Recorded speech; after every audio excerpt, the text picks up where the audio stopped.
After discovering Linux, you're surprised it's actually not looking bad. But there seems to be an elephant in the room that nobody is really talking about. Is the Penguin a communist revolutionary that hates capitalism? Many people dislike Windows and Microsoft, fair enough, that's reasonable. But it is a private company. Private companies are the foundation of a healthy economy. And things being proprietary, that's basically private ownership.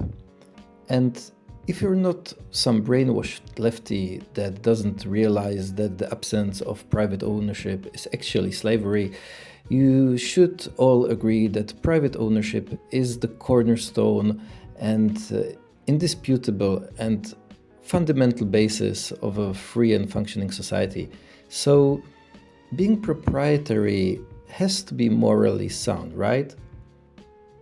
And sure, Linux looks good and all, but after a week or two looking into this free software world, some of the people and words being used, you know what I mean?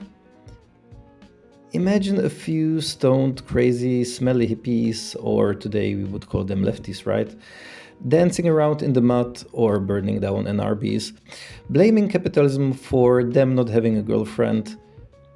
Keep that image in your head, and now just move the dreadlocks from the head to the neck, change the drug pipes into thick glasses, and the critical gender theory for computer knowledge. That is exactly how this Linux crowd looks like. All you hear is community, free stuff, developers coding for the greater good without being paid, sharing the fruits of our common labor and fighting the system, no marketing, and project names that might be better left as random words. It dawned on me. Linux is communist. Free software and open source is in ideology communist. I kid you not, this is exactly what I thought at the beginning of my Linux journey. And while the social part of it is kinda true, the economic is definitely not. I said proprietary code is not inherently immoral. And I think that is true. But I don't think most people hate Microsoft for being proprietary. People start hating Microsoft, big corporations and tyrants, for the abuse of their power. You can imagine something proprietary as your grandma's secret apple pie recipe. She could share it freely if she wanted, but it should be her decision to do so. And while I think that it is better to consume food and software that you know what it is made of, if it is secret, the source you are getting it from should have at least earned your trust. But morally, it should be your right to keep things proprietary and secret if you really want to, right? The problem is not the secret sauce. The problem is the possibly following centralization of power, monopolies, and exploitation of market position. The bright side is that monopolies are naturally unstable, stagnant and crumble over time if not artificially sustained by the government or other legal and financial entities. But that's a rabbit hole for another day. Microsoft and Google are both evil and capitalist. They are not evil because they are capitalist. It's good to point out one, but it's stupid to explain it by the other. What well-meaning, naive leftists always fail to understand is that shifting the power from a private entity to a government entity doesn't solve the problem of its abuse. Quite to the contrary, power that is more big and more centralized will always be more abusive as well. To quote Lord Acton, power corrupts, absolute power corrupts absolutely. Also, the difference between a proprietary software and a proprietary apple pie recipe is not only that you can't read them, but a recipe doesn't constantly execute in your home. The fact that the software runs on your PC and you will never know what it is doing, leaves so much space for abuse that you would be naive to think that it couldn't happen. Proprietary does mean ownership, yes.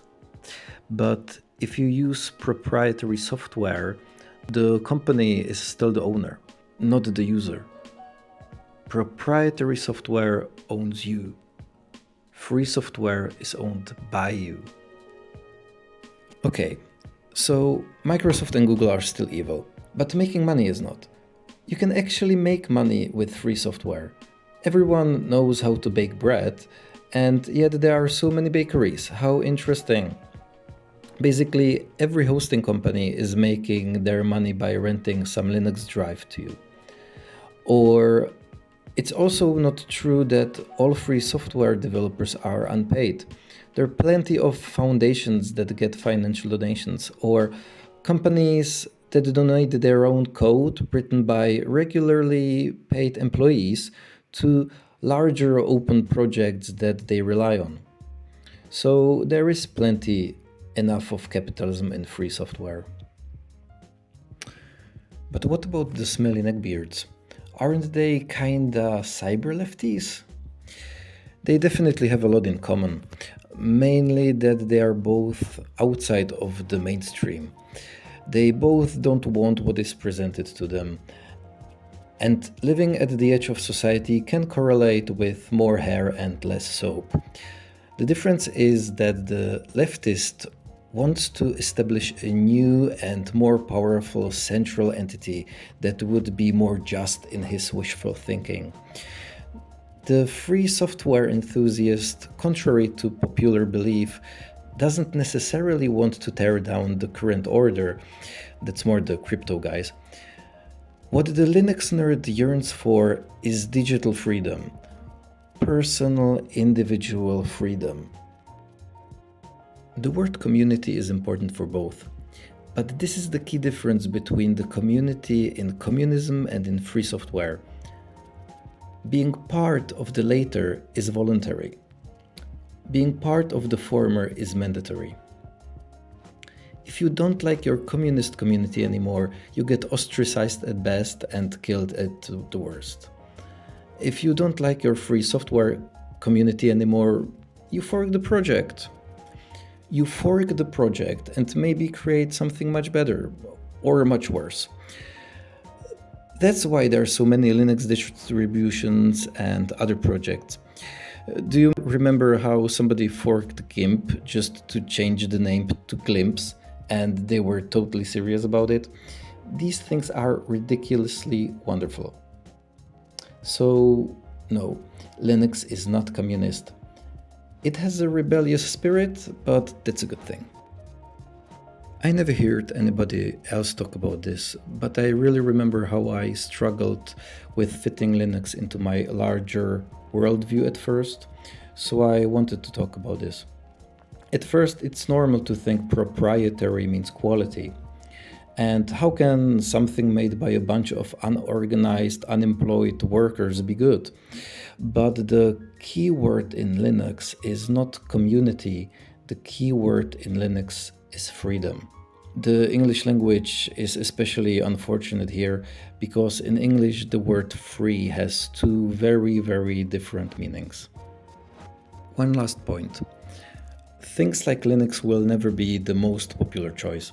And unlike a few years ago, I don't even wish it would. Because power corrupts. The more big money goes into it, the more corrupted it could become.